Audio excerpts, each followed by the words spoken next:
El poeta y ensayista mexicano Octavio Paz está comprometido ante todo con el lenguaje. Su obra, reunida en más de 25 volúmenes, abarca temas muy variados: la poesía, el arte, la historia, el pensamiento, de lugares muy alejados entre sí: México, India, Francia, China, Estados Unidos, España, Japón.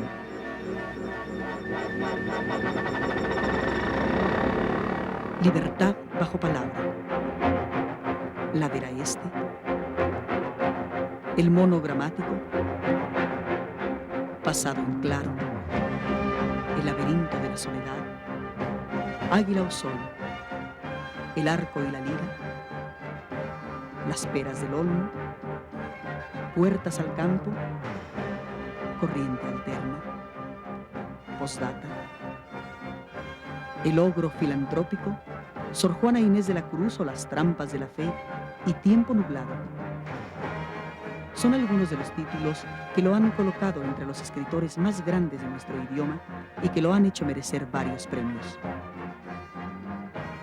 Nacional de Letras, Niza, Jerusalén, Olin Yolistli, Cervantes y Neustadt, así como los doctorados honoris causa de las universidades de México, Boston, California y Harvard.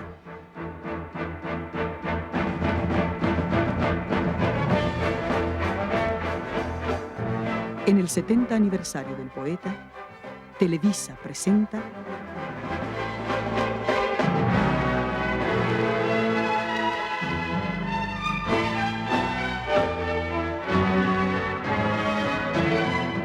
Conversaciones con Octavio Paz, un programa conducido por Héctor Tajonar.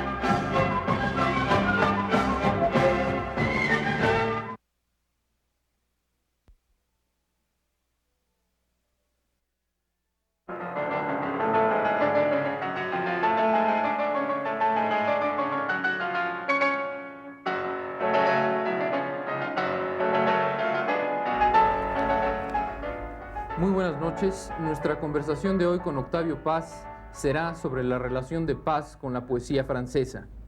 Hemos invitado a José de la Colina, traductor de Apollinaire, de Rimbaud, de Breton, etc., autor de numerosos ensayos literarios, de los libros de cuentos Los Viejos, Ven Caballo Gris y Lucha con la Pantera, así como del ensayo Miradas al Cine.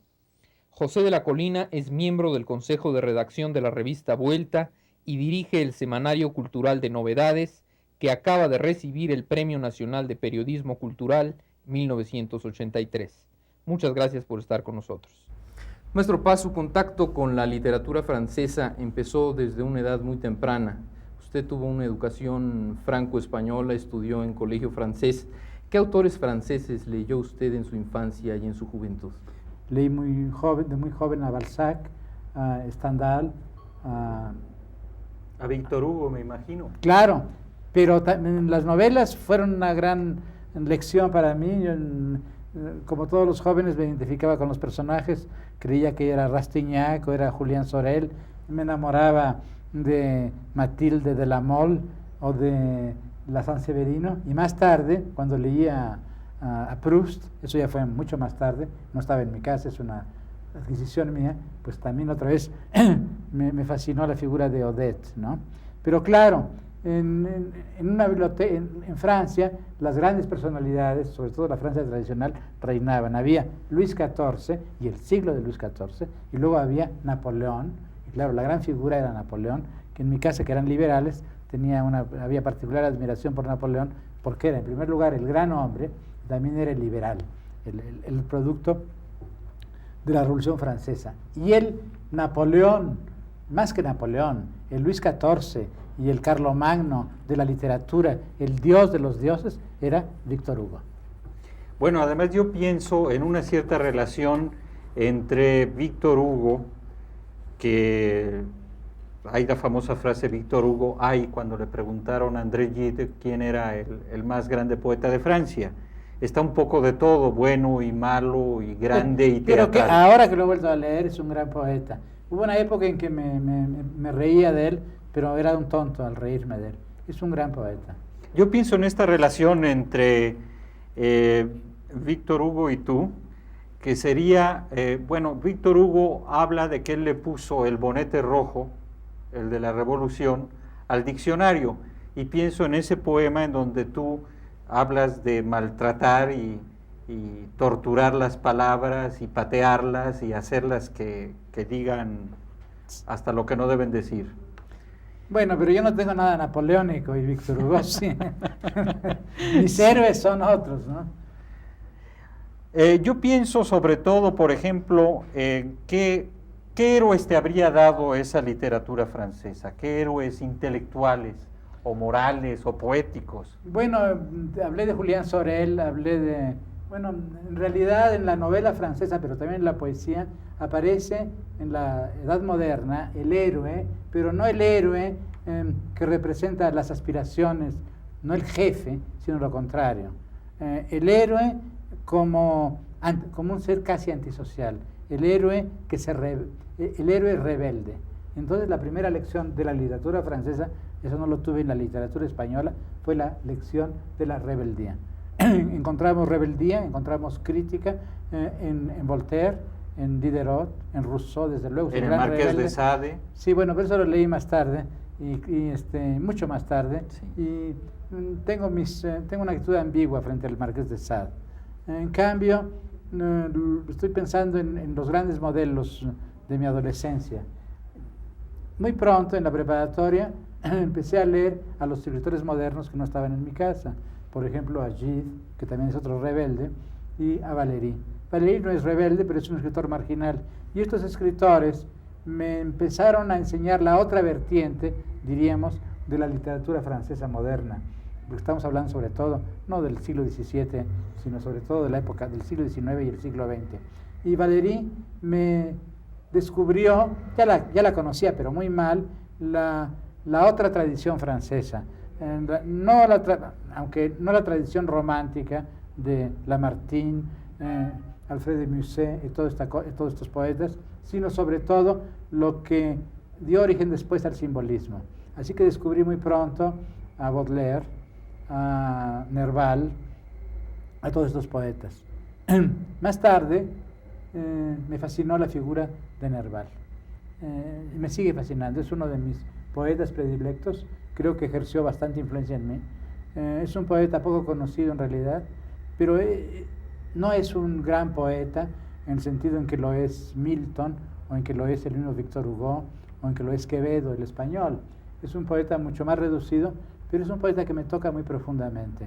Y me toca no solamente como poeta, como autor de versos, diríamos, sino también como prosista. Me parece que la prosa de Nerval es una de las más perfectas de la lengua francesa. Y hay esta circunstancia de que en Nerval, una cosa que me gustaría preguntarte acerca de Nerval, ¿leíste entonces a Nerval antes de leer a los surrealistas? Sí, un poco antes. Lo leí primero, no lo leí por influencia de Valéry. Valéry no apreciaba particularmente a Es una mentalidad muy diferente, ¿verdad? No, claro, pero lo leí casi al mismo tiempo que leía a los surrealistas. Lo leí sobre todo influido por un libro que en aquella época llegó a México y que también influyó mucho en Javier Villaurrutia. Yo creo que lo leímos casi al mismo tiempo. El libro de Albert Began, El alma romántica y el sueño, en que una de las grandes figuras es Nerval, ¿no? Entonces, después leí la gran novela Aurelia, que había una traducción en España con un prólogo de Gómez de la Serna. Así es, sí. Y después ese libro precioso de cuentos, Las hijas del fuego, en donde aparece esta heroína Silvia, que es realmente uno de los personajes femeninos más hermosos de la literatura del siglo XIX en Francia. Y claro, caí en los poemas, en las quimeras.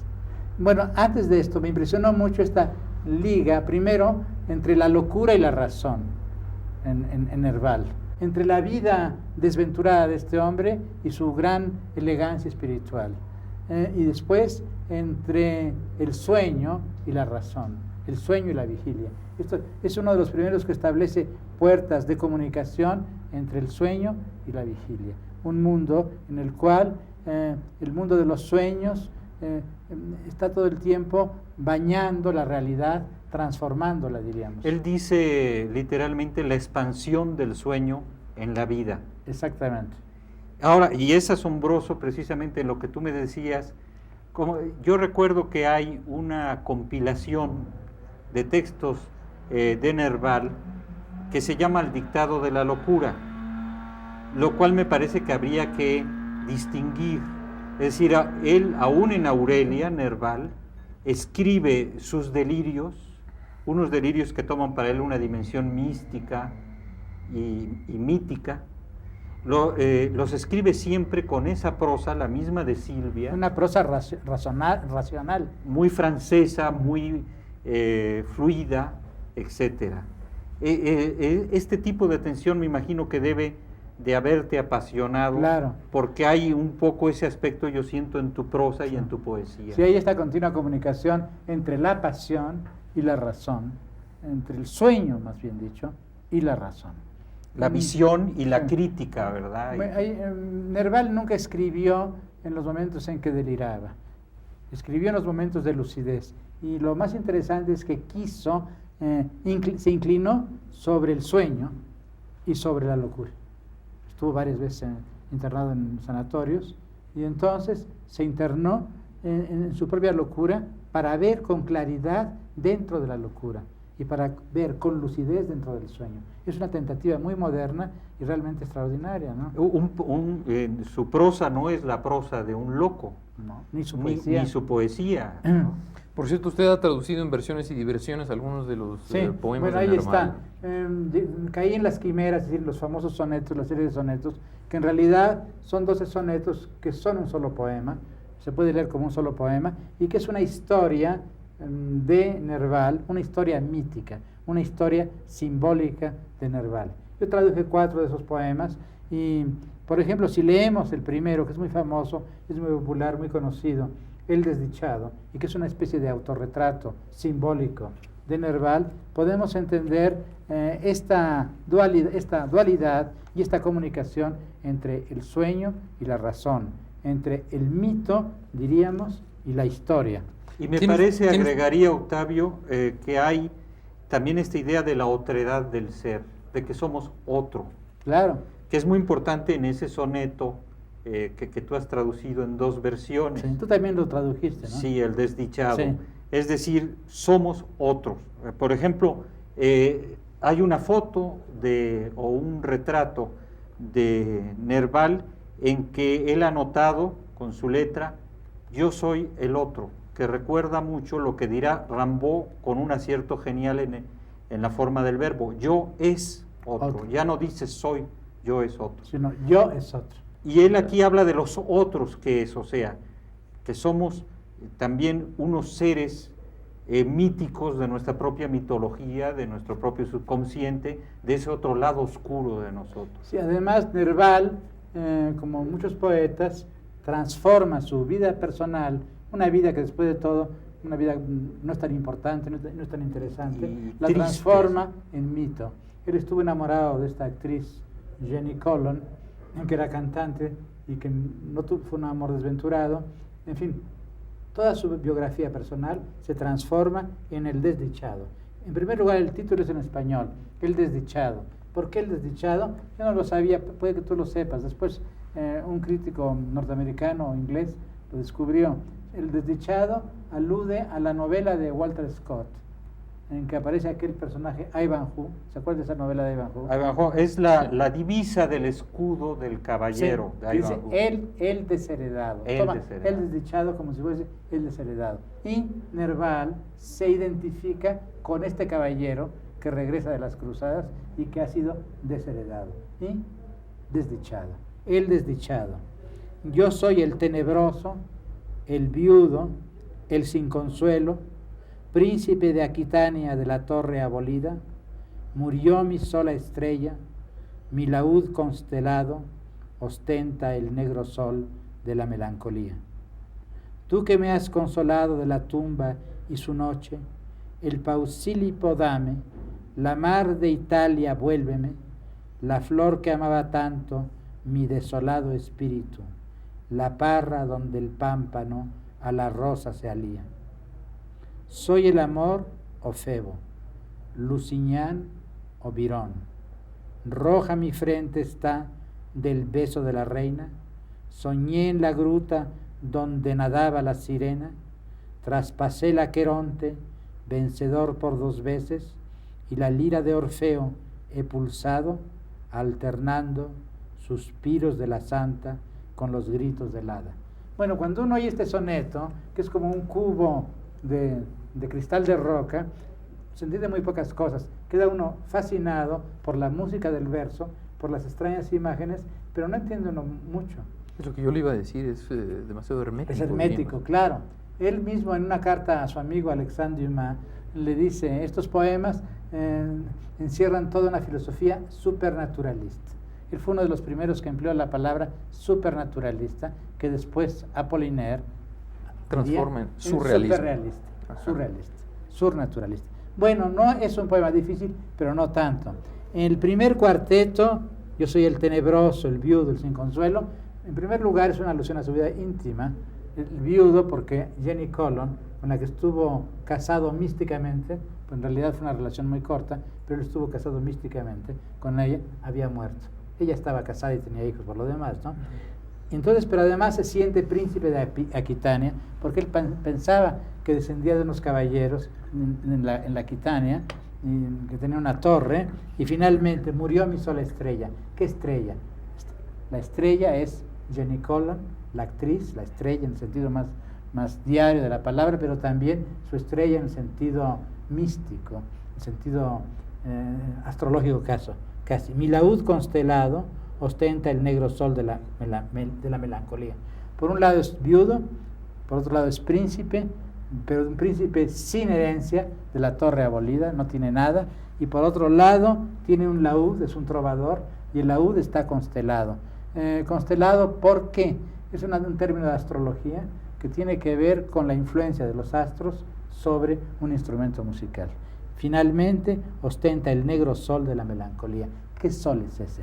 Es el sol famoso del grabado de Durero, no se acuerdan ustedes, ese grabado de la melancolía. Donde hay un ángel con unos instrumentos de conocimiento, de geometría. Entonces, todo esto. Bueno, la coloración de este cuarteto es nocturno, es medieval, es la Edad Media, es cristiano, está lleno de alusiones y además a la astrología y a las cruzadas y al saber oculto. Hay que recordar que los primeros que trajeron a Occidente el saber oculto fueron los templarios, ¿no? Bueno, después, el segundo soneto es lo contrario, habla del Pausílipo, que es un cabo en la bahía de Nápoles. Él estuvo en Nápoles, vivió en Nápoles una temporada, y quiere decir cesación. Pausílipo quiere decir cesación de la tristeza. Y es el mar de Italia, hay una flor, habla de unos jardines, y también habla de la parra donde el pámpano a la rosa se alía. El pámpano, pues, alude a Baco. La coloración de este cuarteto es solar, pagana, mediterránea. Hay dos. Entonces, mediodía y medianoche. Y medianoche, exactamente. Y luego en los tercetos dice, soy el amor o Febo. El amor es Eros, el dios griego. Febo es Apolo, el dios. Y el sol al mismo tiempo. Otra vez, los dos son dioses solares, paganos, sensuales. Lucignano Virón. Lusignan es el famoso príncipe, el famoso duque. Los Lusignan después fueron reyes de Jerusalén, que en el castillo se le aparece aquella hada de la cual se enamora, Melusina. Y claro, Melusina es una alusión también luego veremos por qué, a la cantante, a Jenny Colon, o Virón. Virón es no sabemos bien quién es Virón, porque hay varios Virones en la historia de Francia, pero parece que se refiere a un hombre que fue decapitado, al mariscal de Montmorency, decapitado por unos amores con una reina. Villaurrutia no entendió esto, tradujo Byron. Sí. Es muy curioso. Sí, no entendió, sí. Bueno, también a veces Homero duerme, ¿verdad? Claro. Entonces dice, roja mi frente está del beso de la reina. Es decir, Virón fue amante de la reina, o estuvo enamorado de la reina. Soñé en la gruta donde nadaba la sirena. La sirena es Melusina. No, ustedes recordarán que Melusina es la mujer de Lusignan, pero ella le ha dicho que nunca la ve a bañarse. Y un día él la espía cuando se baña y ve con horror que esta mujer guapísima se convierte en una serpiente. La serpiente es una hada. Bueno, y después dice, traspasé el Aqueronte, es decir, el río de los muertos, vencedor por 2 veces, y la lira de Orfeo. ¿Por qué 2 veces? Porque como Orfeo, como el héroe griego, como el poeta griego, fue y volvió al infierno, ha visitado el infierno. ¿Por qué el infierno? Porque ha estado en el manicomio, se ha vuelto loco. Y ha oído los suspiros de la santa con los gritos del hada. La santa es la reina, la estrella. El hada es la flor del jardín italiano. La sirena, ¿por qué sirena? Porque la sirena, por una parte, es un personaje acuático, pero también canta, es la voz de la sirena. Y pagano. Y es alusión a Jenny Colon. De modo que en este es un retrato de él mismo y de su destino. Pero ya no está hablando del poeta Nerval, que era periodista, que estaba enamorado de una actriz que no le hacía caso, que había gastado su fortuna, que había hecho viajes al Oriente y a Italia y a Alemania, que había tenido una vida desdichada, que era amigo de Théophile Gautier, etc. Nada de eso, que era un bohemio, sino eso lo ha transformado en una historia mítica, en la cual también es la historia de la humanidad, la historia de Occidente, porque es la Edad Media, el mundo pagano, y las 2 mujeres, la reina y la santa, el hada, la reina, que es una santa, tiene el poder, pero prescinde del poder, y el hada, que es encantadora y que también es un personaje de perdición, diríamos, ¿no? Hada y santa, entonces. Hada y santa, sí. Mundo pagano y mundo Sí. cristiano. Bueno, todo esto me fascinó porque en 14 versos hay un mundo, hay un universo. A veces se dice que la poesía no significa y que la poesía no debe explicarse, pero a mí con la explicación que usted ha dado como que tengo una nueva dimensión de este poema que había leído varias veces, ¿verdad? La poesía, la última dimensión de la poesía no se explica, pero todo lo que la rodea, Claro. todo lo que la informa y la conforma, eso sí es explicable. Yo prefiero olvidar constantemente estas interpretaciones, las Sí. tuyas, las mías, Sí. etcétera, y que me vuelva a sorprender el poema. Claro, sí. Y yo creo que el poema sorprende por su enunciación misma antes que todas estas explicaciones. Las explicaciones no le estorban. Por su música, yo creo. Tiene una música extraordinaria en francés, pero también creo en español. Yo hace un tiempo en París, de unos poetas amigos, Yves Bonfoy y otros amigos, les leí mi traducción y estaban muy sorprendidos. Ellos no hablaban francés, no hablaban español, porque la música era muy parecida. ¿Y escogió usted la primera versión? ¿Le gusta más que la segunda que hizo? Sí, es más fiel la primera versión porque no tiene rima. La segunda me gusta más, quizá, pero es más un poema hecho en español que una traducción.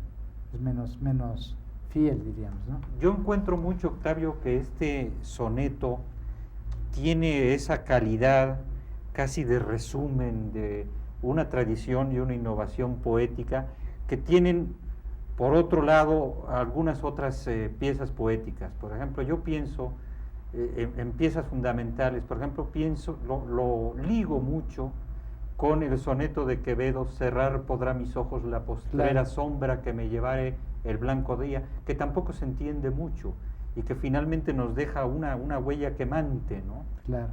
El que termina diciendo polvo serán más polvo enamorado. Son poemas los dos de amor y muerte, en que los poetas, como todos los seres humanos, se enfrentan al hecho terrible de que aquello que amamos se muere, la mujer que amamos se muere, o a la inversa, nosotros nos podemos morir, de modo que la intuición del amor está ligada siempre a la intuición de la muerte. Yo creo que una gente que quiere, cualquier persona que quiere a alguien, tiene que tener este sentimiento terrible de la fragilidad de la existencia humana. Yo amo a alguien que se va a morir, alguien me ama y esa persona que me ama sabe que yo soy mortal. Yo creo que ese es el verdadero amor, no solamente el deslumbramiento sensual, sino esta visión de la fragilidad del cuerpo humano, de la existencia humana, de la persona, y al mismo tiempo esta exigencia de eternidad que tiene todo amor, ¿no? Y la torre abolida, es decir, el amor nos hace dioses respectivamente, pero también nos derroca como dioses y nos hunde, ¿verdad? Claro. Bueno, O él sea, está desposeído porque su mujer mística, puesto que él realmente no era su mujer, había sido su amiga y después lo abandonó, se ha muerto, ¿no? Jenny Colon. Pero, claro, Nerval es un poeta en el cual está es como un grano. Dije que era un cubo de cristal de roca. Por una parte es eso, sus sonetos, pero también es un poco como un grano de lo que va a venir después. Lo que vino después, pues fue, claro, hay los grandes poemas del final de Victor Hugo, que son magníficos, siempre un poquito amplificación, lo contrario de Mallarmé, y claro, Baudelaire, que es uno de los grandes poetas, que también me tocó mucho. Pero quizá me tocó más la prosa que la poesía. ¿La prosa de quién? De Baudelaire. De Sí. ¿Los poemas en prosa tú crees que son, Muchísimo, me encanta. que son el gran Baudelaire, o el Baudelaire más verdadero, o el más cercano a nosotros? Bueno, ahí está. Yo creo que el gran Baudelaire es el Baudelaire de los poemas, pero el Baudelaire del pensamiento crítico, de los ensayos, de las reflexiones sobre la pintura, sobre el tiempo, sobre el progreso, la crítica del progreso que hizo, la crítica de los Estados Unidos, todo eso es admirable. Y eso es muy, muy nuestro. Y después el poeta de los poemas en prosa, a mí me encanta también, porque eso sí es muy moderno, ¿no? Yo encuentro una similitud entre usted y Baudelaire, porque para entender o para comprender mejor su poesía es necesario conocer su concepción del arte y de la poesía. Y por otra parte, además de ser excelentes poetas, los dos son grandes críticos de arte, entonces existe una suerte de unión entre crítica de arte, teoría de la poesía y la poesía misma. Bueno, Héctor, usted es muy amable conmigo, yo no me atrevo a compararme con Baudelaire, es uno de las grandes figuras de la poesía moderna, pero soy un descendiente de Baudelaire, un heredero de Baudelaire, y en ese sentido sí, es un poeta en el cual la prosa y la poesía y el pensamiento crítico, la teoría del arte, etcétera, se juntan con la poesía. Hay vasos comunicantes entre el poema y el ensayo. Y en este caso sí soy descendiente de Baudelaire. A mí Baudelaire me parece como un sol, y también otra vez como un sol negro, como el sol del Qué poema. curioso, yo lo veo crepuscular a Baudelaire. ¿Sí?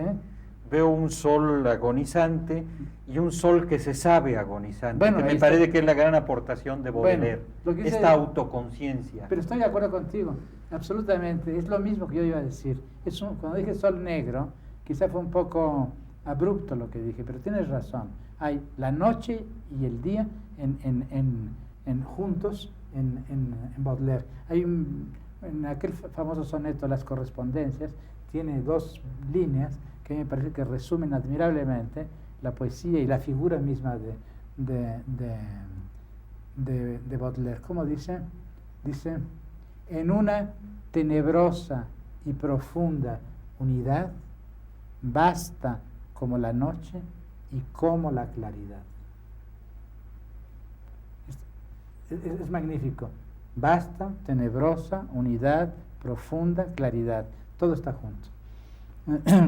Claro, en aquellos años también, pues, adorábamos a Rimbaud. No solamente yo, todos.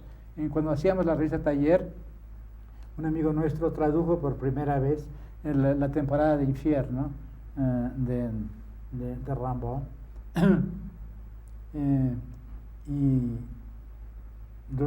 Era nuestro Dios.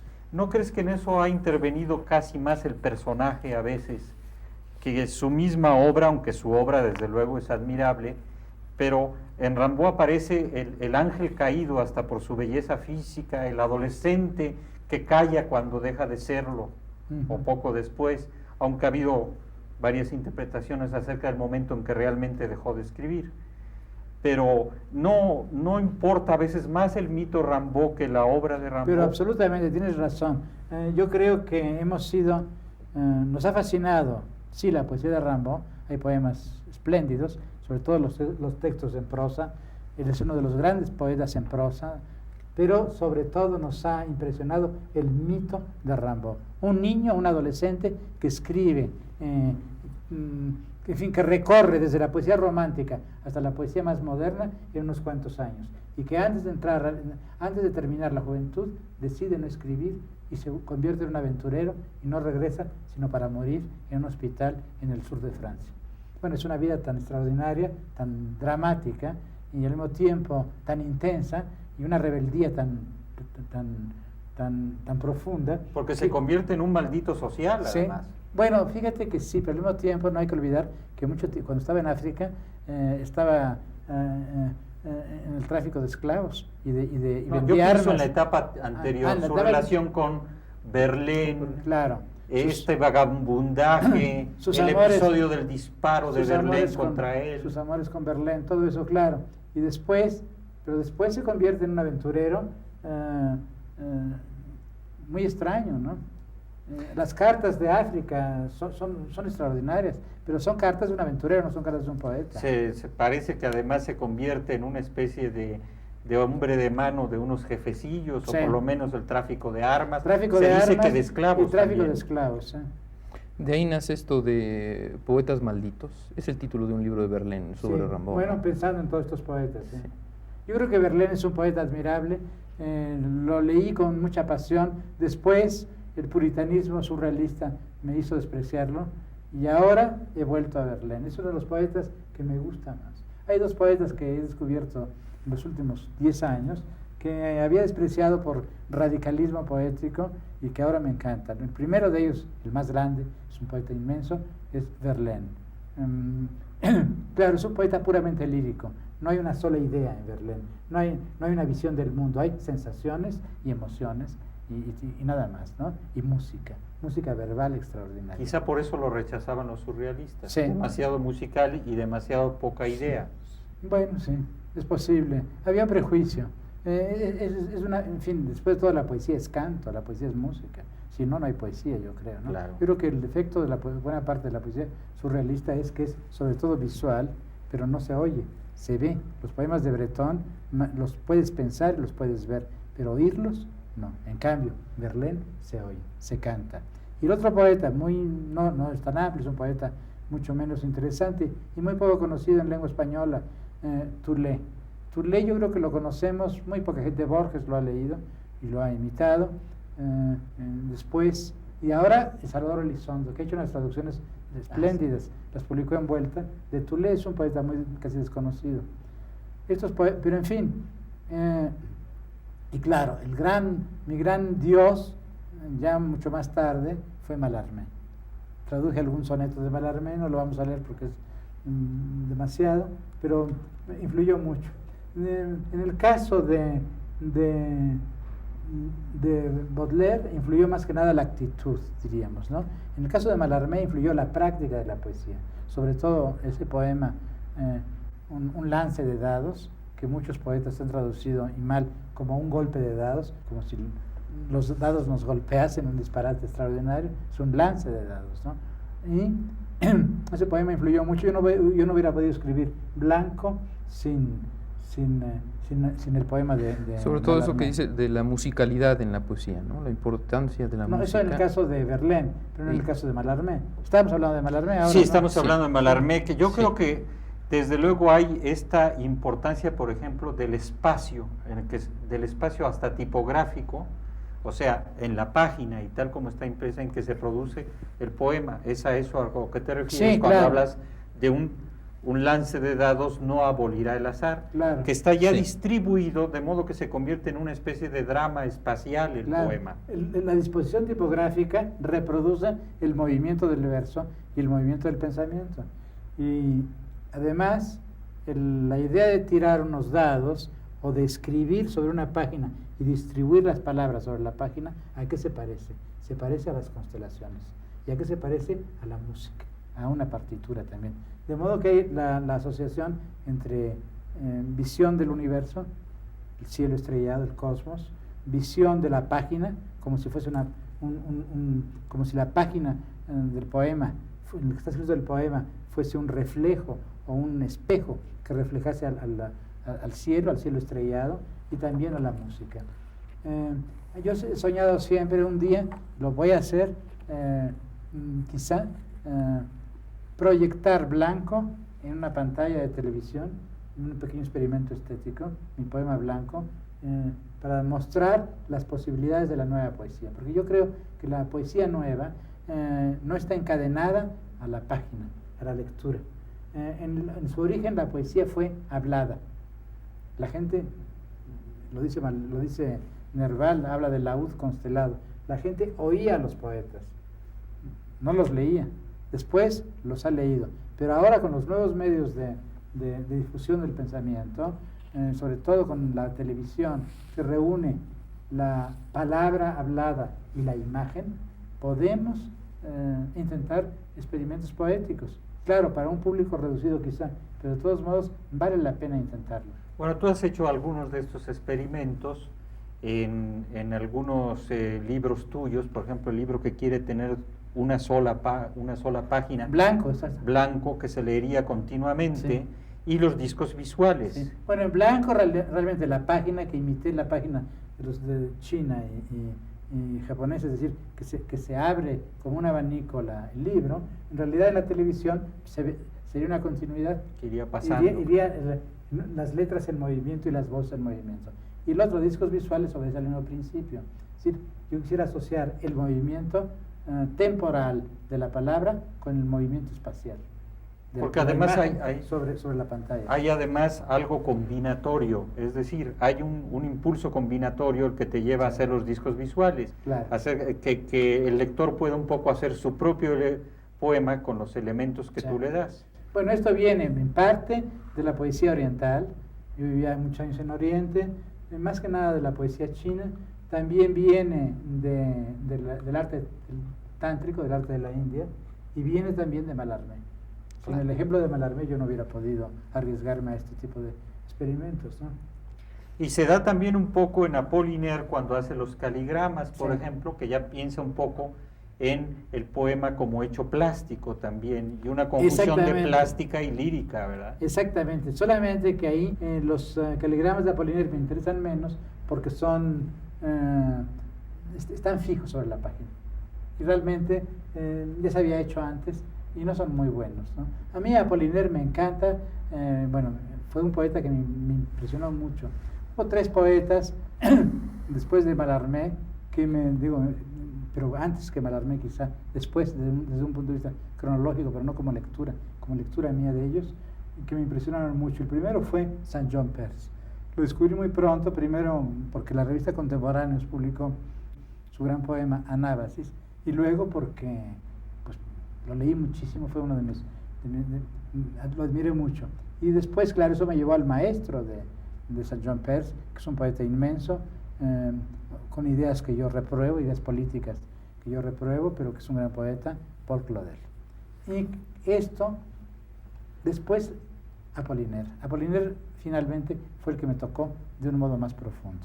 En él vi primero la vanguardia, es el maestro de los surrealistas, es el maestro de la poesía moderna. Sí, usted en El arco y la lira dice algo que quizá resuma un poco esto que acaba de decir, que un lance de dados cierra un periodo, el de la poesía propiamente simbolista, y abre otro, el de la poesía contemporánea. 2 vías parten de un lance de dados, una va de Apollinaire a los surrealistas y la otra de Claudel a Saint John Perse. Sí, bueno, a mí me parece finalmente más viva la que va de Apollinaire a los surrealistas y a los descendientes de los surrealistas, es decir, a nuestra generación. En Apollinaire, bueno, hay, claro, el gran poeta de la época moderna de la ciudad, es el primero que habla en Francia el lenguaje coloquial. Laforgue ya lo había hecho, pero no del modo tan radical como Apollinaire. Habla el lenguaje coloquial, habla el lenguaje de todos los días, usa el lenguaje de la conversación. Aparece la gran ciudad. Y aparece el poeta no como un príncipe, como en el caso de Nerval, o como un ser de elección, como en el caso de Baudelaire, ni como un ser maldito, sino aparece como un poco como Chaplin, como Charlotte. Es el poeta en la ciudad, un poco ridículo, un poco triste, enternecedor, un genio, pero un genio que tiene los pantalones arrugados, que se enamora y no le hacen caso, que a veces le hacen caso, etcétera. Y esto... La canción del mal amado. Claro, en todos los poemas en que él inventa. Yo traduje muchas cosas de Apollinaire. Yo quisiera leerles un poema que a mi juicio se llama La linda pelirroja. Por una parte es un testamento, porque él pues fue un poeta, por una parte muy tradicionalista, es un poco la línea melódica de Verlaine, y por otra parte un futurista y un poeta de la vanguardia, terrible, es la gran influencia sobre Pierre Verdi y después sobre los surrealistas. Y la linda pelirroja es un poco su testamento poético. Escribió este poema cuando regresó de la guerra, llegó de la Primera Guerra, llegó con la cabeza vendada, un obús le había estallado en el trepanada de la cabeza, una cosa terrible, y escribe este poema. Es un poema en que cuenta un poco la aventura del arte. Y la gran polémica del arte moderno ya no es la nuestra, fue la de la generación anterior, entre el orden y la aventura, entre la vanguardia y la tradición. Dice: ante todos me planto, un hombre en sus cabales, conozco la vida y sé de la muerte todo lo que un ser vivo puede saber. He probado los dolores y las alegrías del amor, acerté algunas veces a imponer mis ideas, conozco varias lenguas, he viajado bastante, vi la guerra en la artillería y en la infantería, herido en la cabeza, trepanado bajo el cloroformo, perdí a mis mejores amigos en la lucha espantosa. Sobre lo antiguo y lo moderno sé tanto como el que más. Y hoy, sin preocuparme por esta guerra, entre nosotros y para nosotros, amigos míos, juzgo esta larga querella entre la tradición y la invención, el orden y la aventura.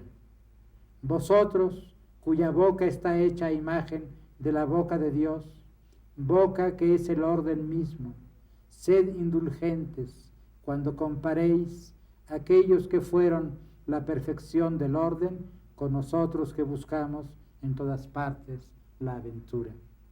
No somos vuestros enemigos, queremos daros vastos y extraños dominios.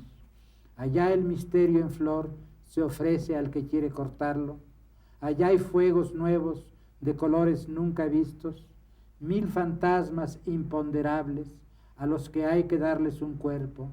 Queremos explorar la bondad, comarca inmensa donde todo se calla, también el tiempo que podemos expulsar o retornar. Apiadaos de nosotros que combatimos siempre en las fronteras de lo ilimitado y porvenir. Apiadaos de nuestros errores, apiadaos de nuestros pecados. Ya viene el verano, la estación violenta. Mi juventud se ha muerto como la primavera. Oh sol, es el tiempo de la razón ardiente. Yo espero que tome al fin la forma noble y dulce para seguirla siempre, llamarla únicamente. Ella llega y me atrae como el imán al hierro. Tiene el aire hechicero de una adorable pelirroja. Sus cabellos son de oro, se diría un hermoso relámpago que dura, o esas llamas que se pavonean en las rosas de té al marchitarse. Pero reíd de mí, reíd, hombres de todas partes, sobre todo gentes de aquí. Hay tantas cosas que no oso deciros, tantas cosas que no me dejaríais decir. Tened piedad de mí. Está lleno de cosas admirables, yo creo, ¿no? Bueno, yo veo además sobre todo esta voluntad de Apollinaire de proponer la aventura dentro del orden y de verse ya juzgado, mirarse desde los ojos de quienes van a criticarlo y a considerarlo como una vanguardia que ha pasado, dejando al poeta, Claro. pero dejando también muchos de sus cachivaches de vanguardia, Claro. que también produce la vanguardia. Claro, la vanguardia yo creo cachivaches. yo creo que tú y yo estamos de acuerdo en que la vanguardia es el pasado. ¿No te parece? La Sí. vanguardia actual es la repetición, la academia, de la vanguardia de Apollinaire o de los surrealistas o de los cubistas. Y hay un tono noble y al mismo tiempo, en efecto, de conversación, pero un tono increíblemente casi solemne en A veces, ciertos en ciertos momentos. Las dos cosas. Y pide compasión varias veces, incluso así. Pero "Bueno, es una tened poco, piedad de mí". sí, un poco, Un poco casi irónico, sí, ¿no? las dos cosas. Y bueno, a mí me impresionó tanto este poema que un libro mío se llama La estación violenta. La estación violenta. Y lleva un epígrafe, que es el tiempo de la razón ardiente. Así es. Sí. Y la Donde linda aparecería el mediodía otra vez, Sí, digamos. el mediodía, sí. El famoso Sí, mediodía, el famoso mediodía. que buscaba Nerval. Y Pero al mismo también tiempo... Albert Camus habló del el pensamiento del mediodía. Sí, dime. Al mismo tiempo pienso en el Apollinaire de otro escalón, digamos, en el Apollinaire que canta como un cantante de las calles, ¿verdad? Exactamente. El del puente Mirabeau, por ejemplo. Claro, bueno, eso es delicioso. Yo lo he traducido, les voy a leer, yo creo que vale la pena oír este Apollinaire, que es el Apollinaire que han cantado. Hay un disco con, me parece que de quién es. Hay muchos discos y muchas interpretaciones de Montand, de Juliette Gréco, Sí. de Nougaro. A ver si lo etcétera. oímos después de que yo lea esta traducción, lo podemos oír, ¿no? Muy bien. El disco. Claro, yo lo voy a leer una traducción al español. Procuré conservar el ritmo, la rima no, pero sí ciertas asonancias y juegos verbales. El puente de Mirabeau. Es un poema romántico, es un poema cuando se separó de una de sus amigas, aquella famosa pintora, ¿cómo se llamaba? Marie Laurencin. Sí. Podría ser un tango o un bolero, solo que de Apollinaire. Sí. Bajo el puente pasa el Sena, también pasan mis amores. Hace falta que me acuerde, tras el goce va la pena. La noche llega y da la hora, se va la hora y me abandona. Pongo en tus manos mis manos y con los brazos formamos un puente bajo el que pasan, onda mansa, las miradas. La noche llega y da la hora, se va la hora y me abandona. Amor es agua corriente y como el agua se va, agua de la vida lenta y la esperanza violenta. La noche llega y da la hora, se va la hora y me abandona. Pasan días y semanas, pasan y jamás regresan. Días, semanas, amores, bajo el puente pasa el Sena. La noche llega y da la hora, se va la hora y me abandona. Bueno, esto a mí me encanta, es otra vez la poesía hecha música, confidencia, y entiendo muy bien que lo hayan. Vamos a oír.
Et comme l'espérance est violente, vienne la nuit, sonne l'heure, les jours s'en vont, je demeure.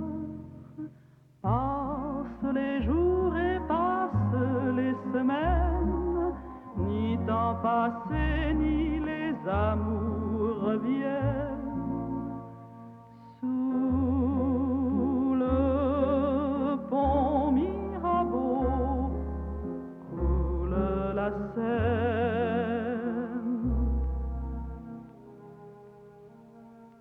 Vienne la nuit, sonne l'heure, les jours s'en vont, je demeure.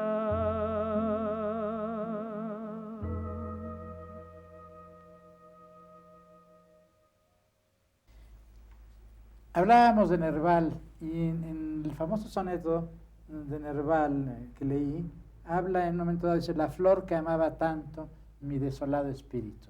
Hay un manuscrito que estuvo en manos de Nerval, estuvo en manos del poeta Paul Eluard, ahora debe estar en algún archivo de alguna biblioteca, y hay una anotación de mano de Nerval que dice: la flor que amaba tanto mi desolado espíritu, la ancolía. La ancolía. Bueno, la ancolía es la flor de la locura. Yo no sabía eso. Y hay un poema de Apollinaire, y aquí otra vez la rima que se establece a través de 100 años entre un poeta y otro, que dice así: en el jardín, también habla de un jardín Nerval, en el jardín donde crecen la anémona y la ancolía, entre el amor y el desdén, duerme la melancolía. También vaga en nuestras sombras, que ha de dispersar la noche, el sol que las vuelve opacas, se disipará con ellas. Ancolía en realidad es un galicismo, se llama en español aguileña, pero creo que es lícito porque el origen de la palabra es el mismo en español y en francés. En el diccionario del lenguaje de las flores hay la anotación ancolía, flor del sueño, flor de la locura. Una relación enorme Una con relación, Nerval sí, en los dos aspectos. e inconsciente, yo no creo que se haya dado cuenta ninguno de los dos, es muy, muy notable.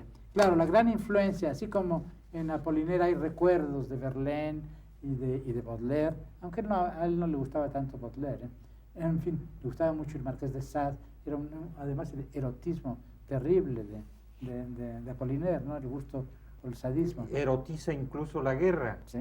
Le dice a una mujer: tus senos son los únicos obuses que yo amo, por ejemplo. Y es autor de Picasso, que fue muy amigo de Apollinaire, decía que el mejor libro de Apollinaire es una novela pornográfica.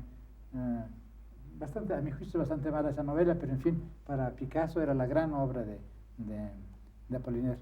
Pues bien, Apollinaire influye en todos los poetas surrealistas, y influyó mucho en otro poeta que me tocó muy de cerca.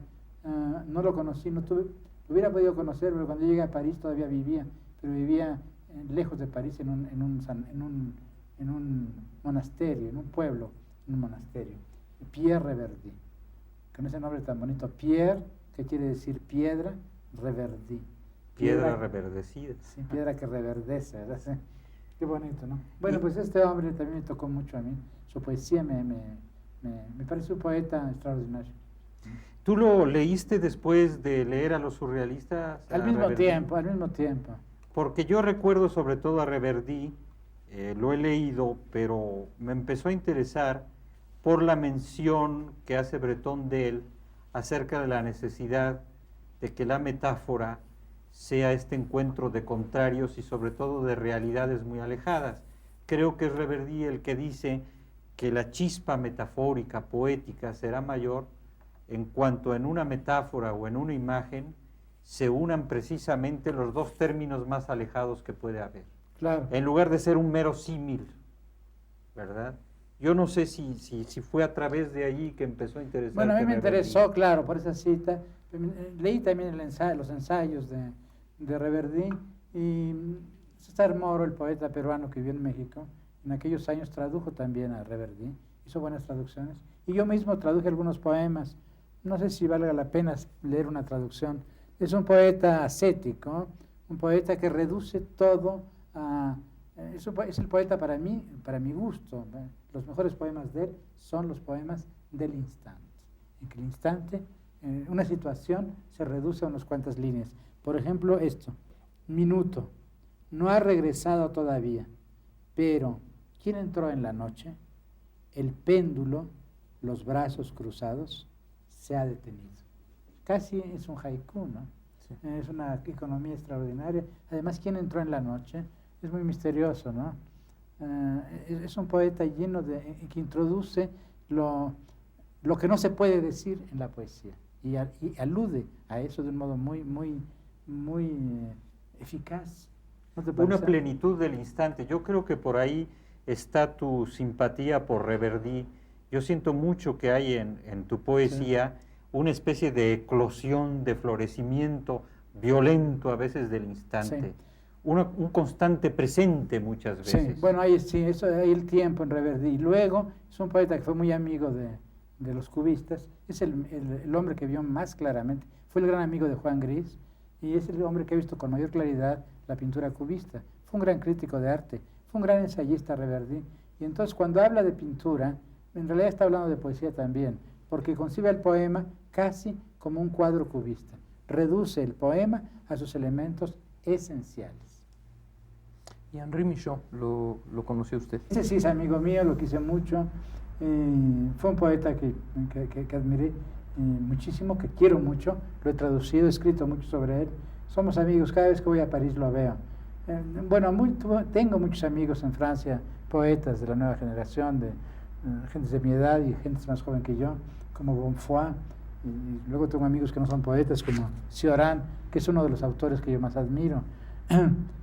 Cuando llegué a París, mis amigos fueron, claro, los surrealistas, Breton, Perret, como explicaba el otro día en mi conversación con Mutis, pero también Albert Camus. Albert Camus fue uno de mis grandes amigos. Lo conocí de un modo muy curioso a Albert Camus. Yo estaba en la embajada, trabajaba en la embajada, y recibí una invitación de un grupo de republicanos españoles para participar en un homenaje en la Universidad de París, en un homenaje en honor, en memoria de Antonio Machado. Los oradores del acto iban a ser Jean Casson, que en aquella época era el director del Museo de Arte Moderno de París, y yo.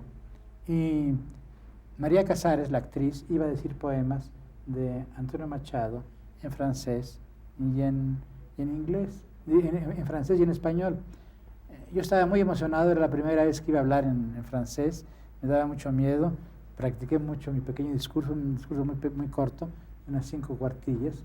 Lo dije, y a la salida, María Casares salió conmigo y con Jean Casson, me dijo: Octavio, le voy a presentar a Albert Camus, un señor de gabardina, un poco como un personaje de estos, de las películas. Humphrey Bogart. Exactamente, como Bogart, además con el cigarrillo caído. Y entonces este hombre me dijo: lo felicito, todo lo que usted ha dicho, lo hubiera dicho yo. Yo lo hubiera podido afirmar, lo cual me llenó de asombro la generosidad de este hombre, muy meridional, un hombre del África del Norte, en ese aspecto mucho más cerca de nosotros que los franceses, que son un poco más retenidos, más fríos. Y me sorprendió porque él era ya un gran escritor conocido, era la gran figura, él y Sartre eran las dos grandes figuras de París, y claro, la publicidad norteamericana los había netamente amplificado y magnificado, y yo era pues un poeta mexicano desconocido, perdido en la gran ciudad, ¿no? De modo que me conmovió mucho. Lo vi pronto, lo invité a comer, luego él me invitó, nos vimos muchas veces, y estaba escribiendo El hombre rebelde, L'homme révolté. Y entonces hablamos mucho, discutimos, yo le dije: bueno, va a haber un problema cuando usted publique su libro. ¿Con quién? Me dijo. Le dije: con Jean-Paul Sartre. En aquella época Jean-Paul Sartre, que era el gran amigo de Camus, acababa de estrenar en el, si no recuerdo mal, Le Diable et le Bon Dieu, El Diablo y Dios, el Buen Dios, que es una justificación de la eficacia revolucionaria. Todo lo que sea, en realidad era una ¿cómo diría?, una aplicación de la idea de que si el fin es bueno, los medios no importan los medios. No lo decía tan brutalmente, pero esto era. ¿Qué fue lo que llevó un poco a Sartre a justificar un poco el estalinismo? Exactamente, era un coqueteo con el estalinismo en ese momento.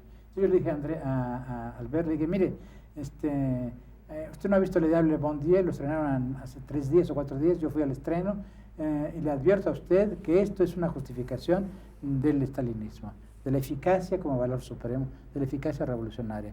Y así es que esto, me dijo: mire usted, Octavio, se equivoca, usted es mexicano, no sabe. Yo tengo 3 amigos en Francia, los únicos amigos que tengo amigos en el pueblo, él era muy popular, y la gente que juega fútbol era gran aficionado al fútbol, en fin, pero amigos intelectuales, amigos de la clase intelectual, solamente tengo 3. André Malraux, ya no lo veo porque es ahora, acaba de dejar, es partidero de Gaulle y hace política de derecha.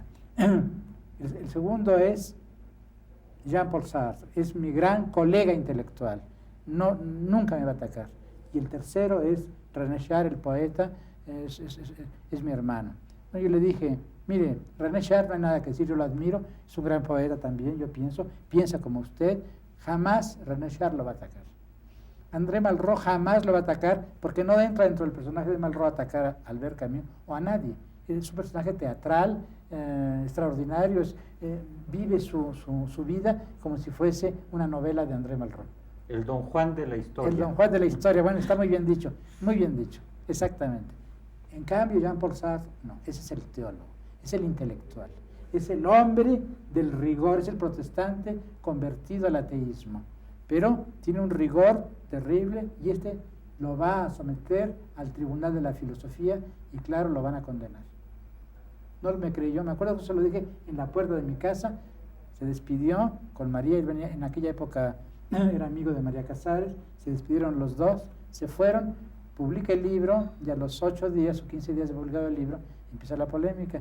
Entonces yo con un poco de crueldad llamé por teléfono a casa de María, la saludé y le dije, ¿cómo está Alberto? Y me dijo, Alberto, era cuando estaba escribiendo su respuesta, se pasea por el apartamento como un toro herido. Y en efecto, le dolió muchísimo el ataque de Sartre. Y Sartre no tenía razón. Yo creo que el que tuvo razón ahí fue Camus. La historia le ha dado Sartre y Merleau-Ponty, que amaban tanto la historia, fueron desmentidos por la historia. La historia es cruel con sus adoradores. Los destruye y los condena. Bueno, precisamente Sartre creía, yo creo, en esta polémica, aunque resumir demasiado, que la historia tenía final de cuentas, o que se le podía dar de cuentas una finalidad a la historia, y que esta finalidad justificaba incluso la violencia en la historia y los hombres que encarnan la historia, o que son los delegados de la historia, los grandes jefes, los grandes timoneles, Stalin, Mao, etcétera. Bueno, simplificamos. Y lo que enfrenta Camus es otra cosa, claro, ¿verdad? Simplificamos un poco, pero es verdad, en Camus hay un pensamiento estoico. En realidad él estuvo muy cerca siempre del pensamiento antiguo, fue un mediterráneo y hay estoicismo en Camus. A lo que se parece como pensamiento es al viejo estoicismo. No hay un átomo de cristianismo en Camus, excepto de un modo negativo. En cambio, en Jean-Paul Sartre hay lo otro, ¿no? Hay la herencia cristiana, el protestantismo, y luego la adoración por la historia, el culto por la historia. En aquella época, cuando yo llegué a París, esa época que conocí a Albert Camus, conocí a otra persona que ahora los franceses empiezan a descubrir. Se llama Costas Papayano. Era un joven, era más joven que yo le llevaba 10 años, era un joven griego que había estado preso, había militado en la izquierda, había sido comunista, había salido, y que era prodigiosamente inteligente, tuvo una influencia muy grande en mi formación intelectual, diríamos, a pesar de que era más joven que yo. Y Papayano, hablamos mucho de esos temas de moral y de política, en el momento en que Merleau-Ponty había publicado su libro sobre los procesos de Moscú, la crítica al libro de Kessler. ¿Cómo se llama? El libro de Kessler, dice. No, el libro de Kessler se llama El Cero y el Infinito. Pero el libro de Merleau-Ponty, no se me escapa en este momento el nombre.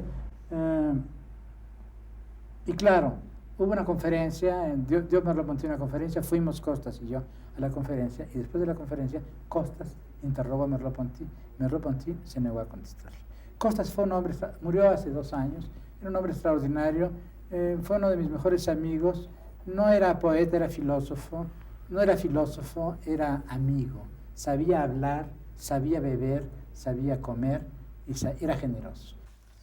Me parece admirable. Bueno, hemos inclinado un poco el piso en esta conversación y hemos pasado de los poetas a los pensadores, aunque en Camus se da también el artista, pero me llama la atención en una cosa ahora que hemos pasado de ese Pausílipo de Nerval, hemos pasado a la razón ardiente, un poco al mediodía, y hemos pasado al Mediterráneo, volviendo al Mediterráneo a través de Camus y de Papayano. Debe de haber alguna oculta metáfora histórica. Claro, debe haberlo. Pues sí, me parece muy bien, es una lástima, pero por causa del tiempo tenemos que terminar este programa. Muchas gracias por estar aquí con nosotros, señor de la Colina. Muchas gracias, maestro. Muchas gracias a ustedes por su atención. Buenas noches.